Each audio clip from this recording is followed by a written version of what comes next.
Credit card. Game over. A big no to 45 days free money. Financial planning और discipline के नाम पर माता पिता बचपन से पैसे के बारे में इतना ही ज्ञान देते हैं कि तू फिक्र ना कर, अपनी चीज पसंद कर बस।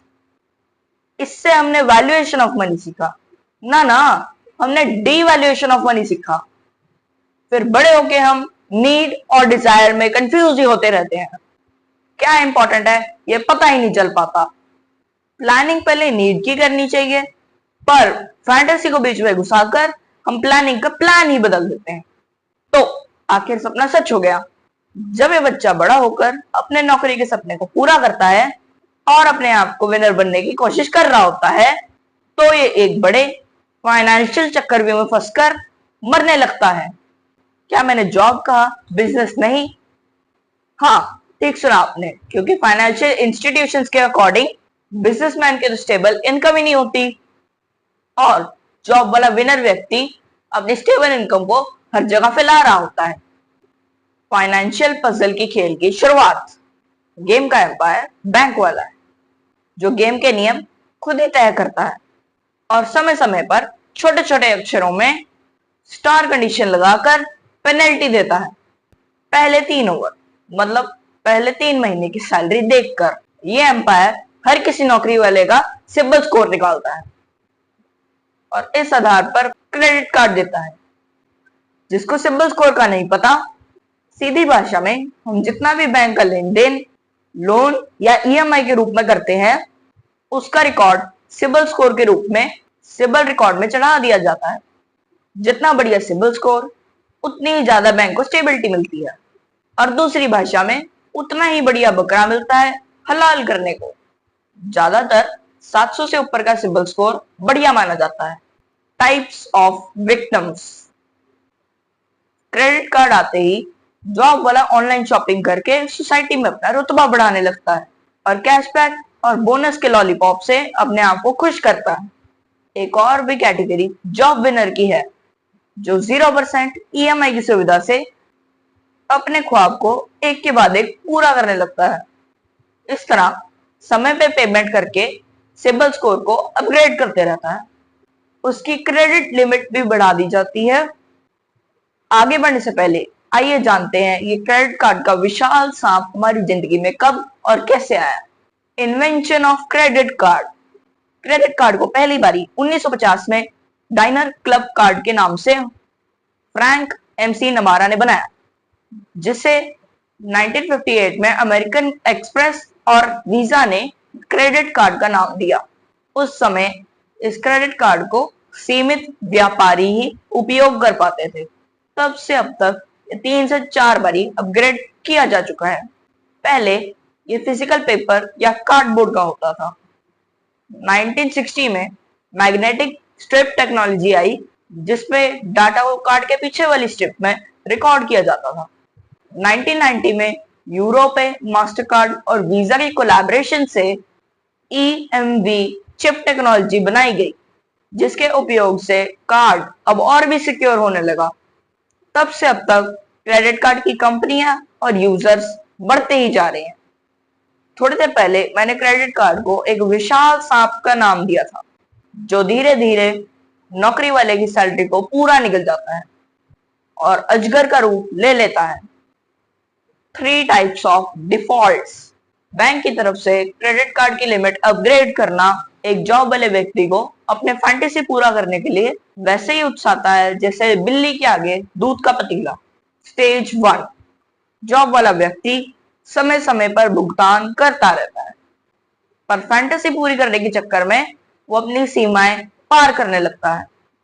पहली बारी 45 दिन का मुफ्त पैसा अब हर महीने 5-10 तारीख को अपना मीटर सुना देता है। फिर किसी दिन कोई आपातकालीन स्थिति, जैसे किसी का बीमार होना या गंभीर दुर्घटना होना या फेस्टिवल सेलिब्रेशन या अचानक नौकरी का चले जाना, काफी होता है विनर को हराने के लिए, और वो क्रेडिट कार्ड की पूरी पेमेंट ना करके मिनिमम ड्यू में उतर जाता है। आइए समझते हैं मिनिमम ड्यू क्या होता है। जब भी हम क्रेडिट कार्ड का उपयोग करते हैं, तो उसकी पूरी पेमेंट 45 दिन तक फ्री होती है। जैसे ही ड्यू डेट होती है तो फुल पेमेंट करने के लिए बैंक से कॉल आता है, और अगर फुल पेमेंट ना देना हो तो मिनिमम ड्यू का ऑप्शन दिखाया जाता है। सरल भाषा में, अगर 1 लाख का क्रेडिट कार्ड इस्तेमाल किया जाए तो मिनिमम ड्यू 6,000 से 8,000 तक हो सकता है। ये 6,000 का मिनिमम ड्यू 1 लाख के ऊपर पूरा इंटरेस्ट होता है। मतलब अगर 1 साल तक मिनिमम ड्यू पेमेंट किया जाए तो 6,000 मल्टीप्लाई 12, 72,000 का इंटरेस्ट बनता है, और प्रिंसिपल का 1 लाख अभी भी ड्यू होता है। कुल मिलाकर 1,72,000 देना पड़ेगा 1 साल में। जहां हमारी इनकम 10% सालाना से बढ़ती है, वहां 72% इंटरेस्ट देकर जॉब विनर क्रेडिट कार्ड के चक्रव्यूह में फंसने लगता है। स्टेज 2, कुछ समय बाद जब मिनिमम ड्यू पे कर करके जॉब वाला थक जाता है तो ये व्यक्ति माँ बाप, भाई बहन या अपने पार्टनर के नाम पर नया क्रेडिट कार्ड जारी करवा लेता है, ताकि थोड़े समय के लिए क्रेडिट कार्ड का लोड शिफ्ट किया जा सके। 3 से 5 साल के बाद वो पूरी तरह क्रेडिट कार्ड के चक्रव्यूह में फंस जाता है। इस बीच बैंक एम्पायर एक और गुगली देते हुए कहता है कि अगर वो क्रेडिट कार्ड का भुगतान खत्म करना चाहता है तो बैंक उसे लोन ऑफर कर सकता है। स्टेज 3, क्रेडिट कार्ड डिपार्टमेंट पूरी तरह से सैलरी स्ट्रक्चर या सिबिल रिकॉर्ड हिलाने के बाद बैंक लोन का रास्ता दिखाता है। अब यही लोन मिनिमम 3 साल के लिए ऑफर किया जाता है। 18 से 24% ईयरली इंटरेस्ट और फाइल और इंश्योरेंस चार्जेस के साथ लोन अमाउंट का 2 to 5% एक्स्ट्रा लिया जाता है। अगर सच में हमें कभी हाउसिंग लोन या पर्सनल लोन की जरूरत हुई भी तो ये क्रेडिट कार्ड गले में फंसी हड्डी का काम करता है और लोन अमाउंट को या तो घटा देता है या रिजेक्शन की तरफ ले जाता है। तो इसका मतलब क्या है? हम जॉब भी करें पर हमें अपने सपने पूरे करने का कोई हक नहीं। क्या हम पैसे बनाने की मशीन बनकर रह जाएंगे? नहीं नहीं, रुको जरा, सब्र करो। समस्या का समाधान कैसे करें? पहले तो आप जॉब लगते ही फैंटेसी और ड्रीम की सूची बना लें, फिर समय समय पर इसे जीवन के स्टेजेस के अनुसार अपडेट करते रहें। थोड़ा सब्र करके अपनी सैलरी जोड़कर कैश पेमेंट पे आपको ज्यादा बढ़िया डील भी मिलेगी और हर महीने पेमेंट का प्रेशर भी नहीं रहेगा। मेरा विश्वास करें, ऐसा करने से आपका निर्णय ज्यादा बेहतर होगा और ज्यादा सेटिस्फैक्टरी भी होगा। क्रेडिट कार्ड आपको हमेशा इंपल्स बाइंग की तरफ खींचता है और कैश पेमेंट आपको हमेशा सही निर्णय की तरफ लेके जाती है। अब फैसला आपको करना है कि किस तरफ जाना है। प्रॉब्लम को एक मेथड से ज्यादा अच्छे तरीके से सॉल्व किया जा सकता है। क्या है वो मेथड? हमें अपनी सैलरी से ज्यादा खर्च नहीं करना चाहिए, सिर्फ प्लान्ड खर्च ही करना चाहिए। इनकम के सोर्स बढ़ाने के बारे में ज्यादा सोचना चाहिए। खर्च उतना ही करें जितनी आपकी हिम्मत हो। उधार लेकर कंधों पे बोझ मत चढ़ाएं। हर महीने आपकी सैलरी का मैक्सिमम पार्ट वहां चला जाएगा जिससे आप नफरत करते हैं।